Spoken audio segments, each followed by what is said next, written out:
Got him. Spec Ops: The Line is a third-person military-themed shooter with a focus on a dark and mature narrative, which follows a squad of Delta Force operators into Dubai on a rescue mission.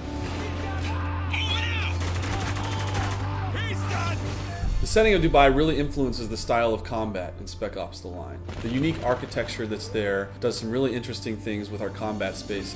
We draw a lot of inspiration of the way things were built there, like the scale is just really over the top. And as an art team, we use that to translate it into our game environment. So all the spacing is bigger, everything is a little bit more grand and spectacular. The city's been covered with millions of tons of sand. It really provides sort of a very new and fresh combat experience. One of the elements that's very interesting is the fact that you're quite often walking on what you perceive to be solid ground, but actually you may be walking on a dune that's covering a 30-story skyscraper. During combat, you have to constantly be thinking about where you're standing and where you're located, and you may even tumble through a skylight in a building into an entombed space that's been covered by sand. Throughout the game, the player encounters opportunities to leverage the power of the sand to help him basically to kill enemies or open new pathways. You basically see sand piled up behind a window, and you shoot the window and sand comes pouring out. So there's a number of locations in the game where out of the narrative grew an opportunity for us to let the player make a choice. This is a test. Yes, it is. The civilian on the right stole water. A capital offense. The soldier on the left was sent to apprehend him, which he did, killing the man's family in the process. So these are not binary choose A to do the good thing or choose B to do the bad thing types of choices that are presented to the player. When you make a decision in the game, what we wanted to achieve is that you sit there and you really question your own moral and you question your own values. Wow.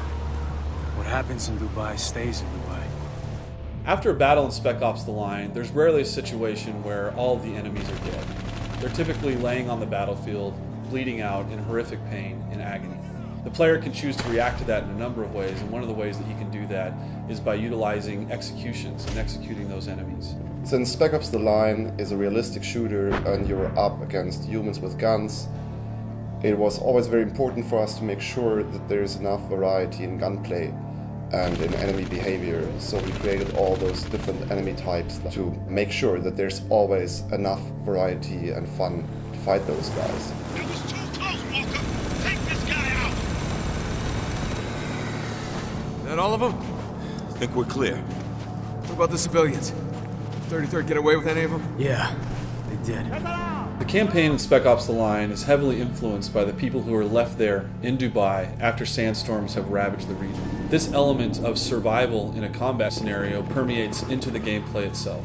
Many of the conflicts in the campaign actually have to do with those survivors and these elements of them trying to provide for their families and protect them from the situation that they found themselves in. This element of civilians being found in the middle of combat scenarios adds a lot of tension to the combats in Spec Ops: The Line. The CIA doesn't start when it can't finish. Well, now's the time to prove it, because I'm not telling you shit. No! What the hell? What we wanted to achieve was that the player really not only makes his decisions as the character, but also as himself, as a person, as the human in front of the console. We hope that this invites players to think about what wartime scenarios are really like for the people that are trapped within their confines.